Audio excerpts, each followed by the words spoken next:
আজকে তোমাদের সামনে যে নতুন ভিডিও নিয়ে এসেছি সেটা হচ্ছে অনুপাত সমানুপাত। তাহলে চলো আমরা কথা না বাড়িয়ে আমরা কাজের কাজ করি। তাহলে আজকে এই পহেলা বৈশাখে আমরা আজকে নতুন বিষয় শিখছি অনুপাত এবং সমানুপাত। তাহলে আজকের বিষয় কি? অনুপাত ও সমানুপাত। অনুপাত, ঠিক আছে। তাহলে অনুপাত কি বলছে? ধরো আমি একটি অঙ্ক লিখছি, মনে করো a:b সমান, এই যে a:b সমান সমান কত বলছি? a:b সমান সমান 2:3, কমা b:c সমান সমান 5:4 এবং c:d সমান সমান 7:8 হলে a:d সমান সমান what?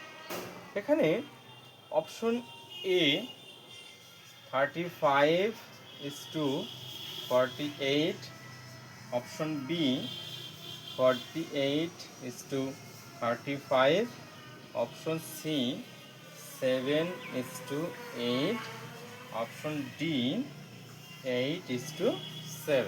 তাহলে আজকে আমাদের যে অঙ্কটা আমরা নিয়ে এসেছি সেটা হচ্ছে a:b সমান সমান 2:3, b:c সমান সমান 5:4 এবং c:d সমান সমান 7:8 হলে a:d এর মান বের করতে বলেছে। কি বলেছে? a:d এর মান বের করতে বলেছে। তো এই অঙ্কগুলো যারা মাধ্যমিক দেবে বা 9, 8 যেখানেই আছে এবং যে চাকরি পরীক্ষার জন্য এগুলো খুবই উপকারী। এগুলো খুব অতি সহজে কীভাবে করা যায়, প্রথমে আমরা একটু বড় করে করছি যেন তোমরা বুঝতে পারো। এই জন্য তাহলে কি আছে?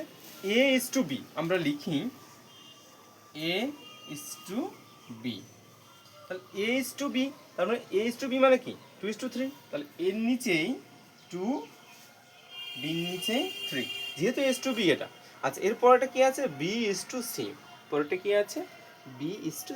আচ্ছা, b তোমরা লিখেছি, তাহলে b:c লিখলাম, b:c।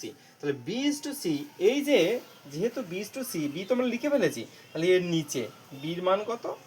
5 এবং এর মান হচ্ছে 4। তারপরে কি আছে? c:d। তাহলে c তোমাদের আছে, তাহলে c:d। তাহলে c এর মান কত? 7। তাহলে c এর নিচেই c লিখি, 7 আর এর মান 8। বোঝা গেছে? এবার যে বিষয়টা একটা মজাদার গল্প মনে রাখবে সেটা হচ্ছে, ধরো তোমার সঙ্গে কেউ খাবার বসেছে, তাহলে তুমি এর কাছে যেটা দেবে তার কি তার পাশের জন কেউ সেটা দেওয়ার চেষ্টা করবে।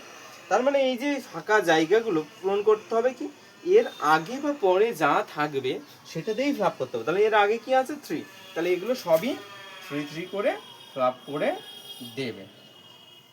এবার এর আগে এটা ফাঁকা আছে, তাহলে কি এটার আগে কি হবে? তাহলে এই 5 হবে। এবার এর আগে কি এগুলো তো ফাঁকা রয়েছে, তাহলে কি এর আগে আছে 7, তাহলে এটা 7 করে ফ্লাপ হয়ে যাবে। এই যে বিষয়, এই স্ট্রাকচারটা প্রত্যেক অনুপাত সমানুপাতের সময় লাগবে। এবার দেখো এরটার নিচে কি আছে? 4 রয়েছে, তাহলে এর ফাঁকা পূরণ করি।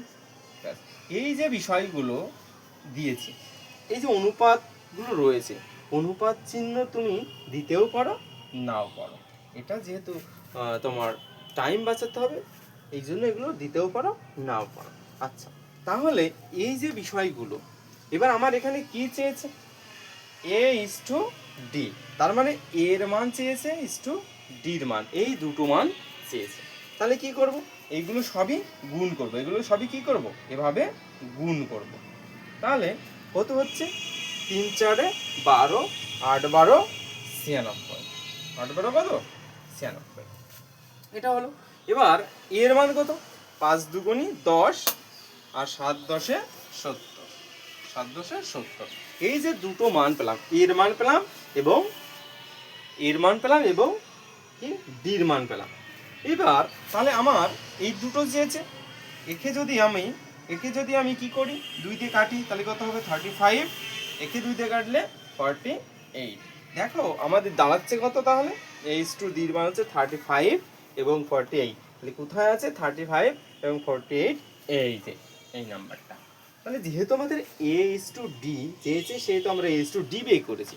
যদি আমার চাইতো এ ইস টু বি বা বি ইস টু সি, যা এ ইস টু সি চাইতো তাহলে আমরা সি বের করতাম।